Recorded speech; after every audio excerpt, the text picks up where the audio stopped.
Alors aujourd'hui, le porte-parole du gouvernement n'a pas évoqué les écoles lors de sa conférence de presse. L'exécutif qui fait tout, vous le savez, pour les laisser ouvertes le plus longtemps possible.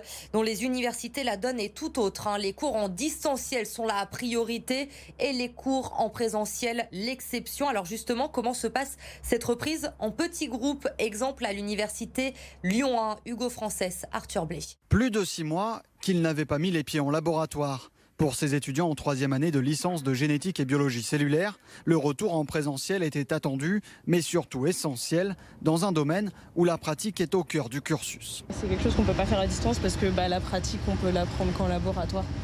C'est vrai qu'en vidéo, on ne sait pas faire, on voit, mais l'acquisition de la pratique, c'est vraiment important en laboratoire. Pour respecter les distances sanitaires, chaque promo est accueillie en demi-groupe lors des travaux pratiques. Un autre point positif pour les étudiants. C'est plus agréable d'être moins nombreux dans la salle, il y a moins de bruit ambiant déjà globalement.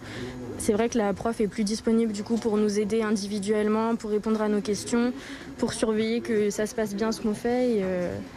Et c'est vrai que c'est plus agréable d'être moins nombreux et après évidemment c'est ce qu'il faut faire vu la situation sanitaire actuelle. Dans les universités, la jauge maximale est actuellement fixée à 20% de la capacité d'accueil de l'établissement, mais Lyon 1 veut faire plus et fixe ses objectifs que chaque étudiant puisse assister à des cours en présentiel au moins une fois par semaine. On est encore sur une reprise progressive, on n'a pas complètement atteint les 20%. Notre souhait, une reprise à 50%, parce que en gros, pourquoi 50%? C'est parce que dans les formations, je dirais, en moyenne, il y a 50% de cours magistraux et 50% de travaux pratiques ou travaux dirigés. Il y a quelques jours, la ministre de l'Enseignement supérieur, Frédérique Vidal, a dit espérer que la rentrée 2021 se fasse totalement en présentiel.